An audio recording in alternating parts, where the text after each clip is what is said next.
Class 10th rapid revision chapter है हमारे पास में the making of a global world. ये जो चैप्टर है आपको पूरा चैप्टर नहीं पढ़ना है। 2024 में जो बोर्ड एग्जाम देने वाले हैं उन स्टूडेंट्स को वैसे ही कुछ ही टॉपिक्स पढ़ना है। अरे वाह! द प्री मॉडर्न वर्ल्ड को हम पढ़ेंगे कि कैसे मॉडर्न वर्ल्ड से पहले का वर्ल्ड कैसा वर्ल्ड था। वो वर्ल्ड ऐसा नहीं था कि अलग ही दुनिया में सेक्लूजन में जी रहा है, वो वर्ल्ड भी कनेक्टेड था। सिल्क रूट के थ्रू कैसे कनेक्शंस एस्टैब्लिश्ड होते हैं। फूड ट्रैवल्स की अगर हम बात करें तो खाना भी ट्रैवल करता था, ऐसा नहीं कि उसके पैर निकल आते थे। तो क्या कॉन्सेप्ट है वो इस चैप्टर में बताया गया है। फिर आपको एक टॉपिक देखने को मिलता है कनक्वेस्ट, डिसीजेस एंड ट्रेड। डिसीजेस कैसे लोगों को कॉन्टिनेंट्स को जीतने में मदद करती है और ट्रेड के बारे में ये सारी चीजें आपको 19th सेंचुरी के पहले तक की ग्लोबल वर्ल्ड की बनने की कहानी के बारे में इस चैप्टर में बताई गई है। Hello everybody, this is Digraj Singh Rajput, welcome to our channel. Chapter शुरू होता है एक बड़े ही अच्छे कंसेप्ट को समझाते हुए कि हम ये जो ग्लोबलाइजेशन कह रहे हैं तो हमें ऐसा लगता है कि ग्लोबलाइजेशन यानी कि वर्ल्ड जो कनेक्टेड है वो आज ही कनेक्ट हुआ है या फिर पिछले 100 सालों में ही वर्ल्ड कनेक्ट हुआ है। लेकिन आपको यह समझना होगा कि ये जो ग्लोबल वर्ल्ड बनने की कहानी है ना, ये सिर्फ पिछले 100 साल की नहीं है, ये पिछले हजारों साल की है। ये है कि आज वर्ल्ड में कनेक्टिविटी बेहतर है, पहले कनेक्टिविटी उतने लेवल पे नहीं थी। तो इस मेकिंग ऑफ ग्लोबल वर्ल्ड में आप देखेंगे तो कनेक्शंस बहुत पीछे ट्रेस किए जा सकते हैं। हजारों साल पहले से लोग ट्रैवल करते थे अलग अलग पर्पस से, रिलीजन के पर्पस से, ट्रेड के पर्पस से, स्पिरिचुअल फुलफिलमेंट के पर्पस से, या फिर रिलीजियस परसिक्यूशन से बचने के चक्कर में भी। और इसी तरह से आपको एविडेंस देखने को मिलते हैं कि आज से 5000 साल पहले के एविडेंस ये बताते हैं कि इंडस वैली सिविलाइजेशन वेस्ट की कंट्रीज से कनेक्टेड था। मालदीव्स की कौड़ियां जो होती है वो आपको चाइना में, ईस्ट अफ्रीका में देखने को मिलती है। और ये लिंकेजेस जो हैं और भी ट्रेस किए जा सकते हैं, जैसे सिल्क रूट के थ्रू। अब सिल्क रूट सुनते से ये नहीं आना चाहिए दिमाग में कि एक रास्ता होगा सिल्क से बना होगा। आहा, Not bad, not bad. Now you. Basically point ये है कि ये प्री मॉडर्न वर्ल्ड का वाइब्रेंट ट्रेड रूट था, कल्चरल रूट था, जहां पे आपको क्या देखने को मिलता था कि चाइना से लगा के पूरा वेस्ट एशिया हो गया, यूरोप हो गया, नॉर्थ अफ्रीका हो गया, ये पूरे पार्ट जो थे सिल्क रूट के थ्रू कनेक्टेड थे, जहां से बहुत सारा सामान ट्रेड होता था। फॉर एग्जांपल जो सिल्क रूट नाम पड़ा है वो इस कारण से पड़ा है क्योंकि वेस्ट बाउंड जो चाइनीज कार्गोज होते थे सिल्क के, तो सिल्क का पूरा कार्गो जो है इसी रूट के थ्रू जाता था। चाइनीज पोट्री जो होती थी वो भी इसी रास्ते से जाती थी यूरोप में। इंडिया के स्पाइसेस जो इसी रास्ते से जाते थे।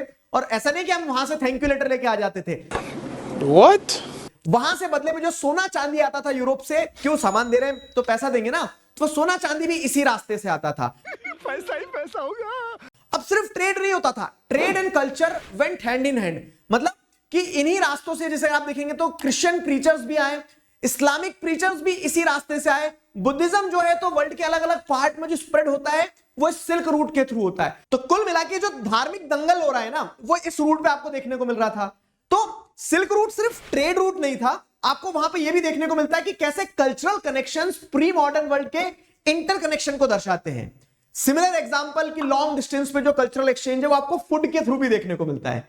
कैसे? तो बहुत सारा हमारा जो कॉमन फूड है जो हमें ऐसा लगता है कि तो हमारा ही है, तो वो प्री मॉडर्न वर्ल्ड में एक जगह से दूसरी जगह जब लोग मूव करते थे तो लोगों के मूवमेंट के कारण एक खाना मूव करता होगा। जैसे मान लो मैं कहीं भी जाता हूं तो मैं अपने साथ में सिर्फ अपने कपड़े नहीं लेके जाऊंगा, अपने आइडियाज, अपनी डिसीजेस, अपना थॉट प्रोसेस, अपना खाने का तरीका भी लेके जाऊंगा। तो लेट्स से फॉर एग्जांपल जो नूडल्स है, जो नूडल्स ईस्ट एशिया की, चाइना की नूडल्स थी, वही नूडल्स जब वेस्ट में पहुंची तो स्पैगेटी बन गई। वैसे ही अरब ट्रेडर्स जो है तो पास्ता जो है वो ओरिजिनली अरेबिक डिश थी, लेकिन अब वो जब अरब ट्रेडर्स इटली गए तो उन्होंने पास्ता लेकर अब वो इटालियन होगी, वही की हो गई। नॉटी उड़ा के।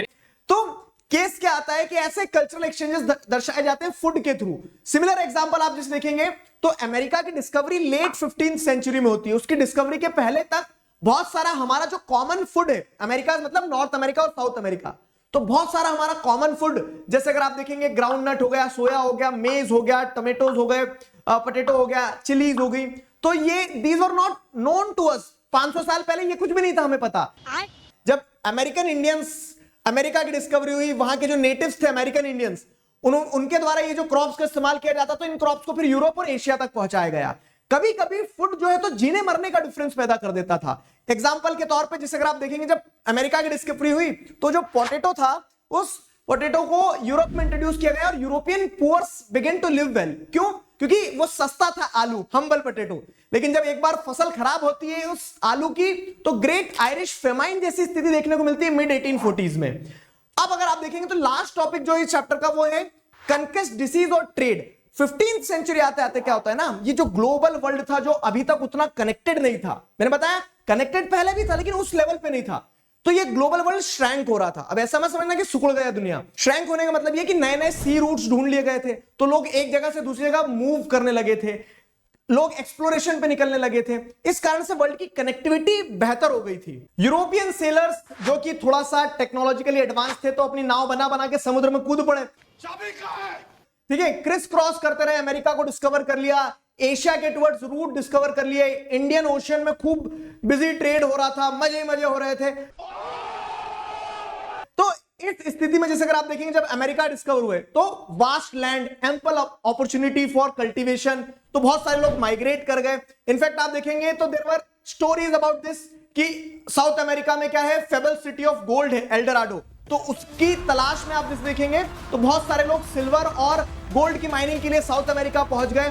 तो ये वर्ल्ड की कनेक्टिविटी को दर्शा रहा था।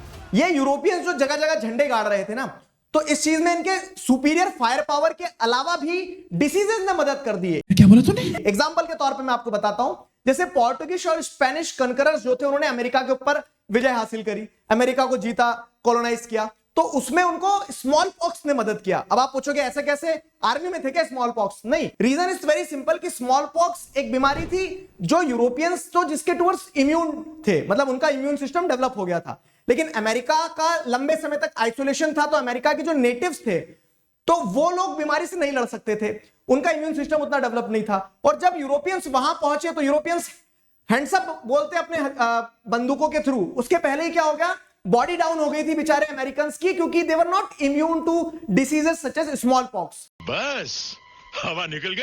कनकेस्ट समझ ली, डिसीजेस समझ ली। इसके अलावा ट्रेड की भी अगर बात करें ना, तो देखो यूरोप में पॉपुलेशन बढ़ रही थी, ओवर क्राउडेड हो रहा था, डिसीजेस फैल रही थी, अनएम्प्लॉयमेंट था, वहां पे रिलीजियस कन्फ्लिक्ट चल रहे थे, तो बहुत सारे डिसेनेटर्स जो थे जिनको पकड़ रहे थे, चर्च पकड़ पकड़ के सजा देना चाह रहे थे, ये सभी लोग भाग भाग के यूरोप छोड़ छोड़ के अमेरिका में जाने लगे। और वैसे अगर आप देखोगे तो 18th सेंचुरी तक जो वर्ल्ड में प्रोमिनेंट कंट्रीज थी जैसे चाइना और इंडिया, जिनका ट्रेड में दबदबा था, अब वो डिक्लाइन हो रही थी, नए पावर्स राइज कर रहे थे। जैसे यूरोप में आप देख रहे हैं ब्रिटेन हो गया, यूएसए जैसे राइज हो रहा था, अमेरिका राइज हो रहा था, तो ट्रेड पावर भी शिफ्ट हो रहा था। चाइना ने अपने आप को आइसोलेट कर लिया था, इंडिया कॉलोनाइज हो गया था। तो इस तरह से कन्क्वेस्ट, डिसीजेस, ट्रेड और ये पूरा वर्ल्ड का इंटरकनेक्शन यहां चैप्टर में बताया गया, प्री मॉडर्न वर्ल्ड तक का। This was the whole chapter. I hope you guys enjoyed it. इतना ही आपको बोर्ड एग्जाम में आने वाला है। अभी के लिए साइन ऑफ करते हैं। इस पूरे चैप्टर का डिटेल एक्सप्लेनेशन भी आपको इसी चैनल पे मिल जाएगा। Signing off with this, together we can, we will. Thank you very much.